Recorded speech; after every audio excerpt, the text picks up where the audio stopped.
Professor Arun Sanyal is to give the plenary lecture, new nomenclature and what it means. Yeah. Thank you, Abe. It's such a pleasure to come back home and see so many old friends, hopefully make some new friends. You know, before I start, and I know we're running a little late, but I have to say something, that for about 10 years as we've been doing this, I have the same thought every time. And then every time, actually, I have this question. And each time I think about Gaur, and I'm amazed at the progress. You know, many people create different things, end up promoting themselves, but this is a man who has selflessly promoted the cause. And every time I see hope growing bigger, better, reaching more people and making a difference. But then I always reflect and say, I should not be surprised. I've known this fellow for 30 years, and this is absolutely the person that he is. So let's all give him a round of applause. And you thought I was going to say something nasty. That's for later. Okay. So as a true friend, he gave me this, he knew this is a hot potato topic. So, of course, he said, Arun, I need you to talk about this. So we're going to talk about MASLD. But these are really amazing times for this field. And I think you'll see over the course of the next day and a half how much is happening. And I will give you sort of my crystal ball view that in next 5 years, the big challenges are going to be the people who are missed early in the course of their disease, progress to cirrhosis, and how we manage them, and going to be issues of access. And if you watch what's going to happen the rest of the year, therapeutics are about to explode. But with that, that's just a teaser. So here are my disclosures. So, you know, in the middle of COVID, suddenly there was a paper that was published as a supplement to gastroenterology, which triggered this whole movement that it's time to rename what we always referred to as non-alcoholic fatty liver disease. And some of the key questions that we thought, you know, should be involved in this were that, you know, this is a disease that affects over 1 billion people around the world, is closely linked to diabetes, heart disease. So many stakeholders are involved that before name change actually occurs, we need to get everybody together in the same room and have a dialogue and talk about issues about current nomenclature. Some of the key issues that came out was the importance of steatohepatitis. Does it really matter whether you have steatohepatitis or not? How do we deal with alcohol in this context of a continuum where you could have disease purely from alcohol, purely from metabolic, but so many people have metabolic risk factors and consume alcohol? And how this would change disease awareness, how we do studies, bring drugs forward, diagnostics, and affect regulatory pathways. And eventually, you know, what else will this really help us reduce or understand the heterogeneity of the disease and increase access to care? So with that in mind, there was a multi-society initiative put forward. And it's, I think, rather unfortunate that the Asia Pacific Association for Liver chose to withdraw from this for reasons best known to them. But the rest of the world moved on, and what I will share with you is what was done with the rest of the world. So in this joint group, there was a combined decision to use what's called a Delphi process. And some of the key attributes of a Delphi process is that it is informed by subject matter experts, there's a rigorous methodology, and there's an anonymity of voting. There's a certain transparency of the process so that everybody's kept abreast of what is happening. And then there's a combination of survey rounds combined with in-person meetings. So this, in the end, included 264 individuals nominated by different societies from around the world, and essentially 56 different countries and national societies participated in this process. The steering committee is shown over here, and essentially together have over 8,000 publications, of which over half are in the area of fatty liver disease. Together, this group had over 1 million citations, and their H-index for the NASH publications is over 74, well above average. So the overview of the process was to have something move forward, you needed supermajority, which is 2/3.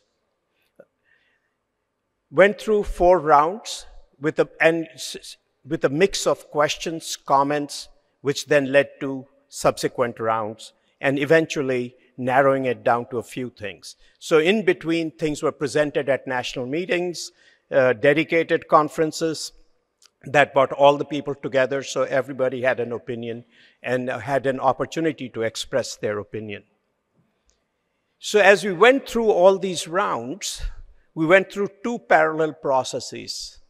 One, looking at factors that impact the name of the disease. What should we call the disease? And factors that impact the definition of the disease. The criteria by which we call something steatohepatitis or fibrosis, whatever, should we change those or not? And so this went through multiple layers of processes, eventually landing on where we did. So first, starting with the name of the disease itself, this shows sort of how people voted. There was a lot of different type of nomenclatures that were presented, and so this was one, which is metabolic dysfunction-associated steatotic liver disease. And you can see in blue, the majority of votes came for this. There was another name that was considered, which is metabolic dysfunction-associated steatohepatitis, and they said it could be MASH, MESH, MET-SH, and you can see MASH eventually won over here. And then there is, again, when we look at this combination of alcohol and all of this, there was really initially a lot of discussion, but 2 things emerged, MASLD and possibly MET-ALD. But there was concern that MASLD would sound like something spun out of ASLD. So we decided that was probably not a good name because it might be perceived in a different way. Then the issue, why metabolic? Because we needed an affirmative set of diagnostic criteria, and there was nearly universal agreement to err on the side of being inclusive and minimize patient heterogeneity and to be adaptable for future insights. To make it simple and something that is readily available and measurable and something recognizable by our colleagues in the area of diabetes, cardiovascular disease, etc. And they were essentially then used to mirror the pediatric criteria and the adult criteria so that there would be a continuum so that you don't have different sets of criteria for different groups of people. So here are the criteria. Now you might recognize, some of you may recognize these as the classical criteria from Alberti's original landmark paper defining metabolic syndrome. And so essentially all of these are features of the metabolic syndrome. And the pediatric, we had a whole pediatric committee with representation from many different countries that worked together and made minor modifications to the original Alberti criteria for adults to make it appropriate for children. And this is where we landed. So this is one of the money slides. So the overarching term is steatotic liver disease, of which what we used to call NAFLD sits on the left-hand side and is now called MASLD, or metabolic dysfunction-associated steatotic liver disease. The word fatty was replaced by steatotic because in the English language, the word fatty, within the patient community, a growingly and increasingly important stakeholder in this process, felt it was highly stigmatizing. And so we ended up with MASLD, and what was used to be NASH became MASH. But the criteria for diagnosing steatohepatitis did not change. Criteria for diagnosing activity did not change. Criteria for fibrosis staging did not change. So that did not change. Then on the other side, you had cryptogenic steatotic liver disease, where you have steatotic liver disease, but they don't have any of these risk factors, because now we have all these metabolic criteria. If you don't have any of these, you'd land in cryptogenic. And then there were specific etiologies. So all of these previously were called non-alcoholic. Now they're out. So you have drug-induced steatohepatitis. You have monogenic disorders of metabolism, such as A-beta lipoproteinemia, etc., which will all fall under specific etiology SLD. And then you have alcohol, which is the other elephant in the room, because clearly alcohol also can contribute. And there's a group of people who have metabolic risk factors. They drink more alcohol than the strict criteria for what we used to call non-alcoholic, but not enough that the disease can be purely attributed to alcohol. So this becomes MET-ALD, the other criteria. There are decision support tools, etc., that have been created. But personally, I think it's common sense. Now, one thing you have to remember, this is very important, that whereas historically, we thought of diseases as single entities. So you have hepatitis C, hepatitis B. B cannot become C, C cannot become B. They're different diseases. And we also thought about alcohol and NAFLD similarly, that they're different diseases. But it's really along a continuum. When we think about these chronic liver disease, you really need to think in terms of two axes, okay? One axis is metabolic dysfunction. The other axis is alcohol.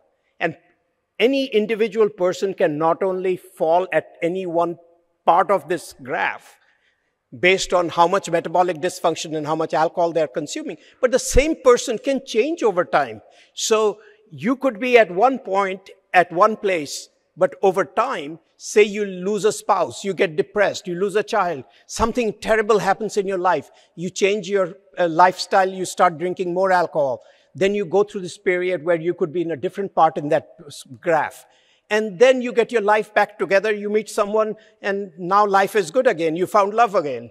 So now you're back to living a more healthy life. So, people move all over this. So we have to think in the non-communicable chronic disease space very differently than the classic etiology-driven way. And of course, this is all now published in multiple journals. It's been endorsed by over 70 societies. And so now the next so that's what has happened. So let's ask the question. Now that we've took NAFLD and took all these categories and put them on one side, and now we have these metabolic criteria, are we now talking about different populations? All the data that we have generated over the last 2 decades on the natural history, do we have to redo all of that? So let's try to answer this question, because that clearly would have a big impact on clinical trials, on biomarkers, and so on and so forth. So now there are multiple sets of data from South America, from North America, Europe, Asia, which shows that the MASLD population is near complete overlap with what used to be called NAFLD. So it's over 95% of people who were previously called NAFLD fit into MASLD. And similarly, there are data from Hong Kong. This actually has those reports, and these have been published. There have been so many papers that have come in showing that they're exactly overlapping, that at AASLD, the editor of hepatology said, we're not accepting any more papers on this subject. We're done. We've had the question has been answered. There's nearly complete overlap in biomarker publications. This is from the European consortium. Similarly, then the question is, what about lean patients? Do they have these metabolic risk factors? This is particularly relevant for Asia. So these are data from right here in India. It's one of the first papers on the subject that actually came out. I think this is Arco's paper. And again, it shows that 84 met the MASLD criteria, where about 50% met an alternate classification which had been put forward with MAFLD. Next, let's address the issue of stigma. Stigma is a very personal thing. What may be stigmatizing to me may not be stigmatizing to the next guy. So it's really important to sort of look at when large groups of people feel something is stigmatizing, we try to avoid using stigmatizing language because it increases the ability of patients to engage when they don't feel left out or insulted, and it's just human nature. And we've actually published on some of this. Now, what new opportunities come out of this?